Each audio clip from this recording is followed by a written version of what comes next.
Thermodynamics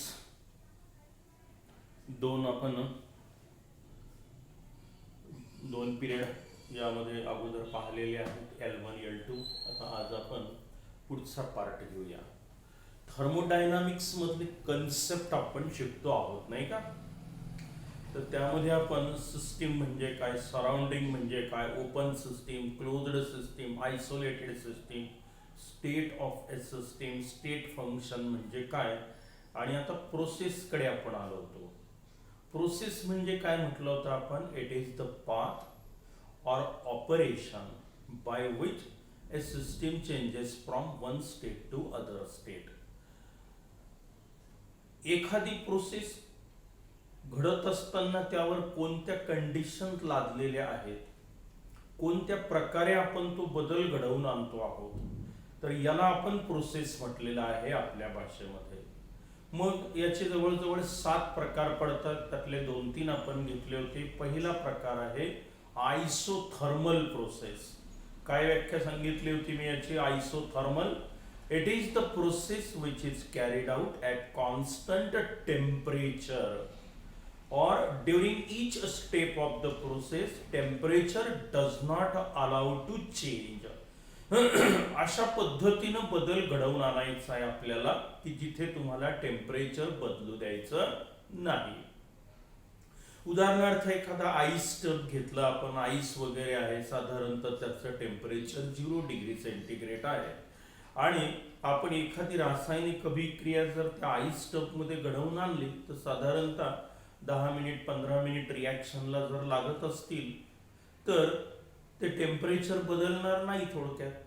म्हणजे ते काय झालं, 0 डिग्री सेंटीग्रेडला तुम्ही ती रिॲक्शन पूर्ण केली तर ती आयसोथर्मल प्रोसेस होईल. किंवा बॉइलिंग ऑफ ए लिक्विड, एखादं लिक्विड बॉईल करून राहिलो आपण, मग बॉईल होत असताना लिक्विड वॉटर घेतलं आपण, 100 डिग्री सेंटीग्रेड बॉइलिंग पॉइंट आहे वॉटरचा, मग तिथे इव्हापोरेशन होऊन राहिलं. प्रोसेस तर घडते आहे पण कॉन्स्टंट टेम्परेचरला घडते आहे. याला काय म्हणायचं? Isothermal process. Temperature does not changes. आणि इथे काय 0 असतं मग? Change in temperature delta T is equal to 0. पहिली प्रोसेस कोणती मग? Isothermal process. कोण 0 आहे इथे? Delta T is equal to 0. दुसरी म्हटलं होतं आपण आयसोबारिक प्रोसेस. आयसो म्हणजे सारखं, बार म्हणजे pressure. It is the process which is carried out at constant pressure. That is during each step of the process pressure does not allow to change. Such a process is called as a isobaric process. And here change in pressure delta P is equal to 0. समजा एखादा gas असेल तो आपण expand करूया. ही झाली system. इथे आहे piston, इथे आता टेम्परेचर T1 आहे. समजा हे प्रेशर वरचं P1, व्हॉल्यूम V1 आहे, याचं कंपोजिशन C1 आहे. आता pressure does not allow to change. इथे चेंज तर झाला पण प्रेशर तुम्ही जसं तसंच ठेवलेलं असेल. हे झालं प्रेशर P1 जसंच्या तसं बदलू दिलेलं नाही. पण टेम्परेचर बदललं, व्हॉल्यूम बदलला, कंपोजिशन बदललं. मग काय झालं? आता the process final pressure P1, initial pressure P1च आहे. Delta P is equal to 0. The process which is carried out at constant pressure, that is during each step of the process pressure does not changes. समजा ही state A आहे आणि हे state बी आहे. ए पासून बी पर्यंत तुम्ही 10 स्टेप जरी घेतल्या तरी प्रेशर बदलू दिलेलं नाही. मग हे एक्सपान्शन होऊ शकतं, कॉम्प्रेशन होऊ शकतं, इथे पी मात्र तुम्ही बदलू दिलेला नाही. याला काय म्हणायचं? Isobaric process. तिसरं आहे आयसोकोरिक प्रोसेस. याचं आणखी एक उदाहरण, कोणती रासायनिक अभिक्रिया ओपन व्हेसल मध्ये जर तुम्ही केली तर ती आयसोबारिक प्रोसेस असते. का बरं? कारण एक ओपन व्हेसल घेतलं, A+B टाकला, रिॲक्शन पूर्ण झाली. यावर प्रेशर कोणाचं होतं? पूर्ण रिॲक्शन होईपर्यंत ॲटमॉस्फिअरचं. किती? 1 ॲटमॉस्फिअर. ते बदललं का? नाही. रिॲक्शन पूर्ण होईपर्यंत ते कॉन्स्टंट होतं. मग त्याला म्हणायचं आयसोबारिक प्रोसेस. आता आयसोकोरिक प्रोसेस पहा.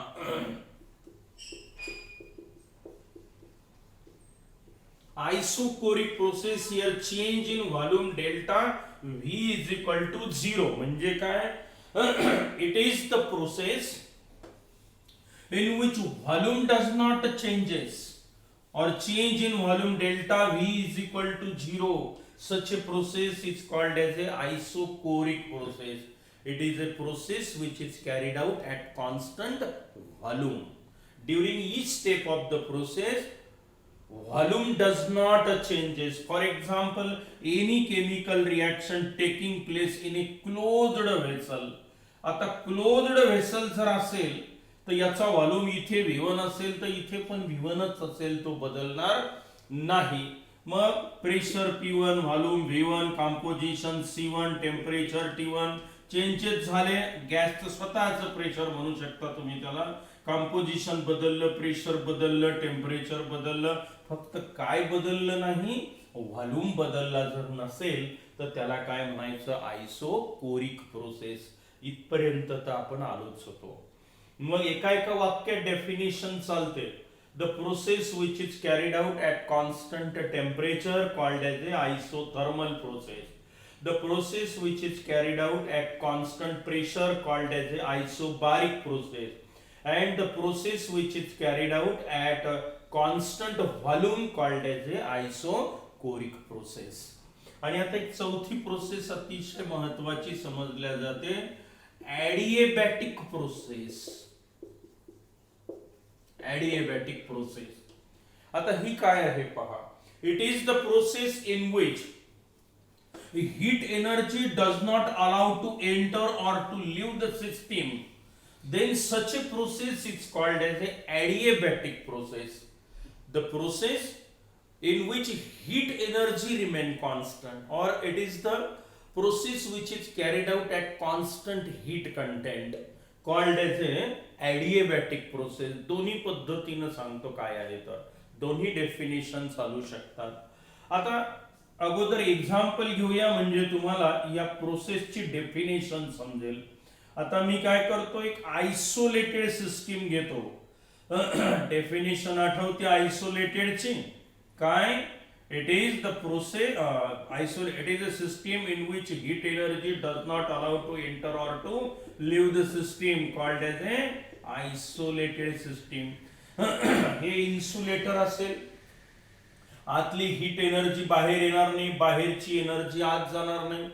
म्हणजेच काय होईल? आत जी एनर्जी आहे ती कशी राहील? कॉन्स्टंट राहील, नाही का? मग समजा याची एन्थाल्पी हीट कंटेंट H1 आहे म्हटलं मी, यालाच हीट कंटेंट म्हणूया आपण H1. समोर ती एन्थाल्पी म्हणून येणार आहे. मग यातली आतली हीट जी असेल ती किती आहे म्हटलं मी? H1 आहे. मग आता आतमध्ये काहीही एखादी रिएक्शन होऊन राहिलेली आहे, A + B it give C वगैरे. आता काय होईल की ही रिएक्शन आतमध्येच पूर्ण झाली, चेंज तर तिथे घडून आला. आता हा चेंज कसा घडून आला पहा बरं. आता हा आलेला आहे कॉन्स्टंट हीट कंटेंटला. आता पहा, आतून हीट एनर्जी बाहेर पडली नाही, बाहेरची हीट एनर्जी आत गेली नाही. मग हा H1 बदलेल का? नाही बदलेल. हीट कंटेंट किती राहील? थोडक्यात तिथे H1च राहील, नाही का? म्हणजेच काय झालं इथे? This is the process in which heat energy does not allow to enter or to leave the system. Such a process is called as a adiabatic process. आलं लक्षात? मग काय आहे? ही अशी प्रोसेस घडवून आणतो आहोत आपण. A + B it give C + D अशी एखादी रिएक्शन या थर्मोफ्लास्क मध्ये मी घडवून आणली. मग आता आतून एनर्जी बाहेर जात नाही, बाहेरची एनर्जी आत येत नाही. मग ही एनर्जी बदलेल का?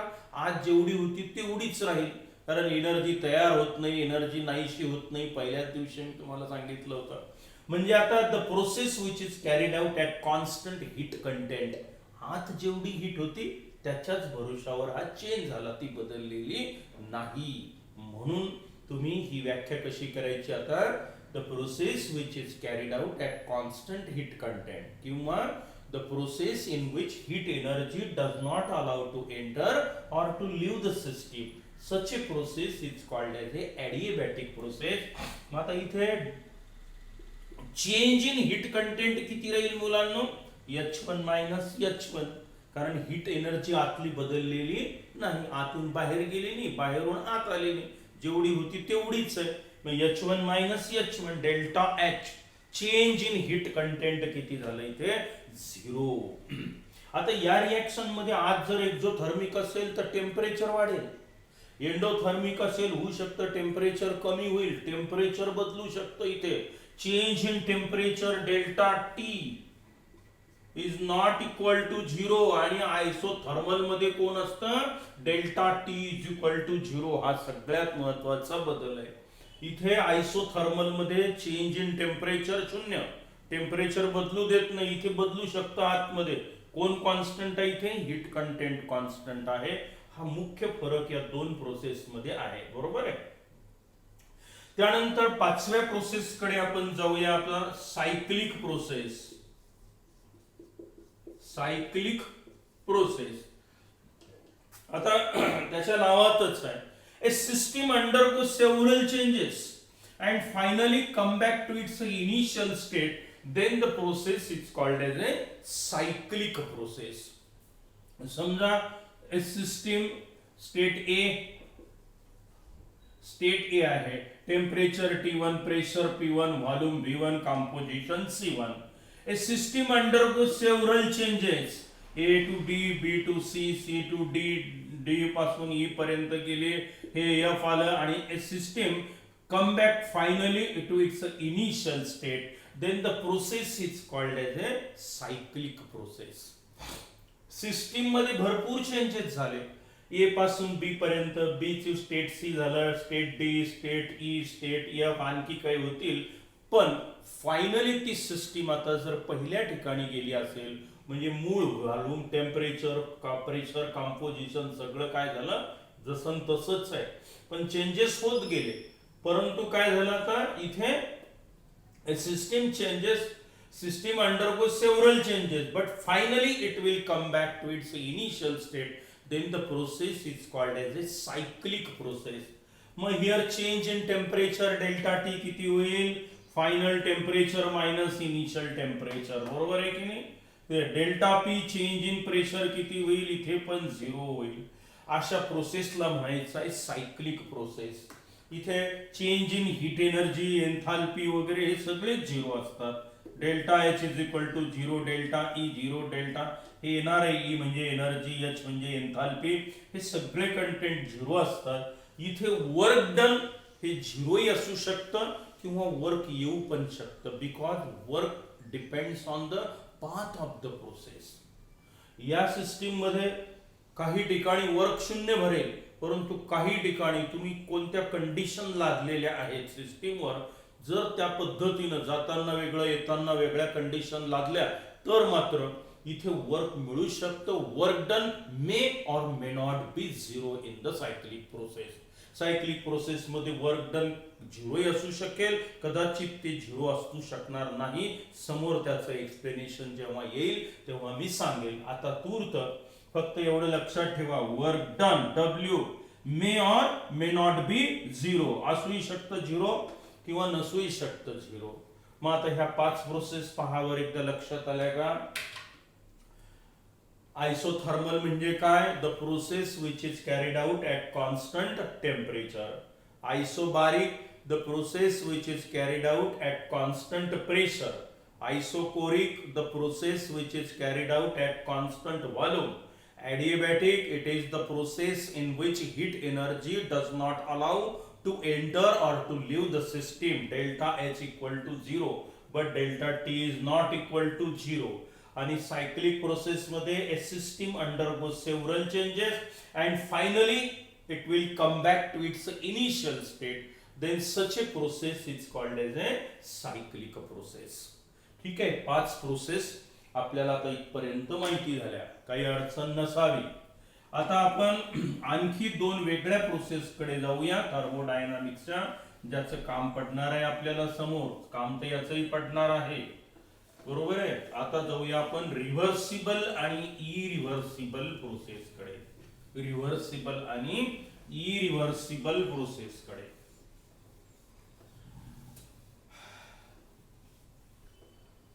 पाच प्रोसेस झाल्या, आता सहावी प्रोसेस रिव्हर्सिबल आणि इरिव्हर्सिबल. ठीक आहे.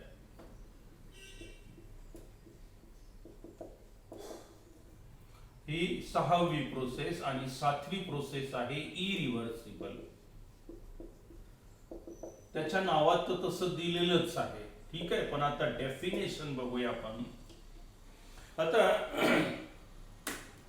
रिव्हर्सिबल इरिव्हर्सिबल प्रोसेस निसर्ग हे काय आहे ते अगोदर दोन टर्म सांगतो आणि मग डेफिनेशन तुम्हालाही समजेल की निसर्गामध्ये बऱ्याच प्रोसेस आपल्याला आपोआप घडताना दिसतात, नाही का मुलांना?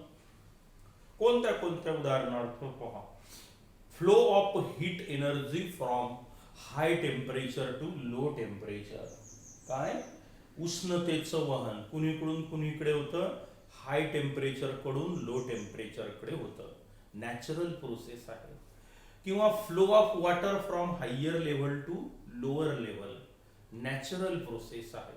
किंवा एक्सपान्शन ऑफ द गॅस, बरोबर आहे. Gas occupy the whole volume which is available for it. जेवढी जागा गॅसला असेल तेवढी कमीच पडते. एवढी रूम समजा काहीच नाही, अगोदर निर्वात प्रदेश आहे, मी 10 ग्रॅम गॅस आणून ठेवला, मग तो कोपऱ्यात बसून राहील का? नाही. तो पूर्ण रूमभर त्याला जेवढी जागा असेल तेवढा तो एक्सपांड होत जातो. ही नॅचरल प्रोसेस आहे, एक्सपान्शन ऑफ गॅस. मग अशा बऱ्याच निसर्गामध्ये प्रोसेस घडत असतात. आता जेव्हा जेव्हा प्रोसेस घडत असतात तेव्हा तेव्हा त्या आपोआप घडत नाही, थर्मोडायनामिक्स म्हणतात. मग त्याच्यामध्ये काय कारणीभूत असतं? मग त्यांनी त्याला नाव दिलं की ज्या प्रोसेस निसर्गात आपोआप घडताना दिसतात त्याच्यामध्ये त्या सिस्टीमचा स्वतःचा फोर्स त्याला कारणीभूत असतो. आणि त्या फोर्सला त्यांनी नाव दिलेलं आहे driving force of the system. एखादी प्रोसेस निसर्गामध्ये का घडून येताना दिसते मग आपल्याला? की त्या सिस्टीमचा स्वतःचा फोर्स त्याला कारणीभूत असतो. काय नाव दिलं या फोर्सला त्यांनी? आता त्या सिस्टीमचा स्वतःचा फोर्स, ज्याला त्यांनी नाव दिलं driving force of the system. जी सिस्टीमला ड्राईव्ह करते, समोर नेते, नॅचरल प्रोसेस कडे घेऊन जाते. काय म्हटलं त्याला? Driving force of the system. आता उदाहरणार्थ उतार आहे, सायकल आहे, सायकलवर आपण बसलो, उतारावर पायडल मारायची गरज नाही, हळू आपोआप सायकल येईल खाली. ही कशामुळे आली? It is due to the driving force of the system. पण आता एकदा सुरू झाली ती तशीच राहील का? त्याला विरोध करणारे पण घटक असतात, नाही का? त्याचं वेट जे असेल ते त्याला विरोध करेल, एअर असेल ती विरोध करेल अपोजिट डायरेक्शनला, नाही का? उतार संपला, गती पण हळूहळू कमी कमी होत जाईल आणि थांबेल. कारण का? कारण ड्रायव्हिंग फोर्स कमी कमी होत गेला आणि अपोजिंग फोर्स वाढत वाढत गेला. पण अशा वेळेला ती प्रोसेस थांबल्या गेली. म्हणजे याचा अर्थ काय झालं की जिथे जिथे ड्रायव्हिंग फोर्स आहे सिस्टीमला, तिथे तिथे सराउंडिंग त्याला विरोध करणारा फोर्स पण आहेच असं आपल्याला दिसून येतं, नाही का? मग याला नाव दिलं त्यांनी opposing force of the surrounding. बघा, सिस्टीमचा स्वतःच्या फोर्सला, ज्याच्यामुळे ती सिस्टीम जी प्रोसेस घडून येते त्याला काय म्हटलं आपण? Driving force of the system. आणि त्याला विरोध करणारा कोणाचा फोर्स असेल? मग सराउंडिंगचा. सिस्टीमच्या बाहेरचा पार्ट सगळा म्हणजे कोण? सराउंडिंग. मग सराउंडिंगचा जो फोर्स असेल त्याला काय म्हटलं मी आता? Opposing force of the surrounding. म्हणजे दोन फोर्स लक्षात आले का तुमच्या? ड्रायव्हिंग फोर्स आणि अपोजिंग फोर्स. आता एक सोपी अगोदर आपण डायग्राम समजावून घेऊ आणि मग या दोन डेफिनेशन कडे जाऊया. महत्वाच्या प्रोसेस समजल्या जातात या रिव्हर्सिबल आणि इरिव्हर्सिबल प्रोसेस. ठीक आहे. आता एक प्रोसेस आपण अगोदर समजावून घेऊ, मग आपल्याला ह्या डेफिनेशन समजेल. एक gas enclose in a cylinder आणि हे आता एक पिस्टन आहे. ठीक आहे, पिस्टन. आता हे प्रेशर आहे, थोडक्यात याला मी P1 म्हणतो. या पिस्टनचं प्रेशर, याच्यात gas enclose in a system having temperature T1, volume V1, composition C1. कोणते कोणते गॅस आहेत ते, बरोबर आहे. आता या गॅसचं नॅचरली काय आहे? एक्सपान्शन होणे, हे नॅचरल टेंडन्सी झाली.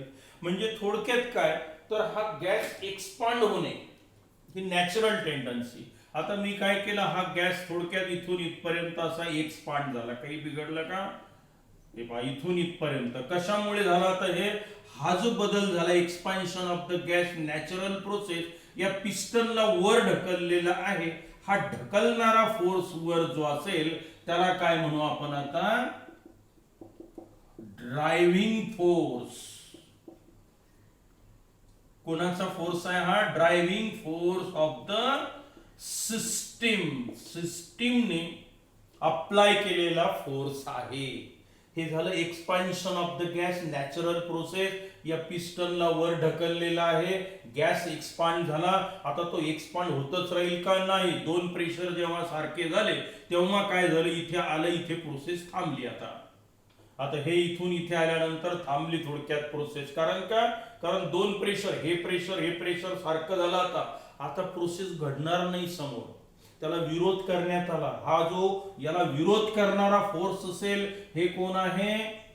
सराउंडिंग. आणि सराउंडिंगचा जो फोर्स असतो त्याला काय म्हणायचं तुम्ही? Opposing force. पहावर हे दोन फोर्स लक्षात आले का तुमच्या? बस याच्या आधारावरच ह्या दोन्ही व्याख्या आहेत आपल्या. Driving force of the system, सिस्टीमचा ड्रायव्हिंग फोर्स ज्याच्यामुळे ती प्रोसेस घडून येते. आणि याला विरोध करणारा फोर्स म्हणजे कोण असतो? आता opposing force of the surrounding. ठीक आहे. आता या दोन फोर्सच्या आधारावर ह्या दोन व्याख्या करण्यात येतात, रिव्हर्सिबल प्रोसेस आणि इरिव्हर्सिबल प्रोसेस. ठीक आहे. आता पहा, रिव्हर्सिबल आणि इरिव्हर्सिबलच्या व्याख्यामध्ये मी सांगतोय. अगोदर रिव्हर्सिबल मध्ये काय म्हटलं पाहते, it is the process in which the value of driving force of the system is infinitesimally greater than the opposing force of the surrounding, and the process can be reversed by slight increase in the opposing force of the surrounding. मोठी व्याख्या आहे, समजावून घ्यायची आहे. आणि irreversible मध्ये म्हटलेलं आहे, it is the process in which the value of driving force of the system is much greater than the opposing force of the surrounding, and the process cannot be reversed by slight increase in the opposing force of the surrounding. दोन्ही व्याख्या मोठ्या आहेत. मग आता आपण या दोन्हीही definition घेणार आहोत आणि या दोन प्रोसेस मध्ये नेमका काय फरक आहे ते आपण आता लेसन नंबर 4 मध्ये पाहूया. ठीक आहे.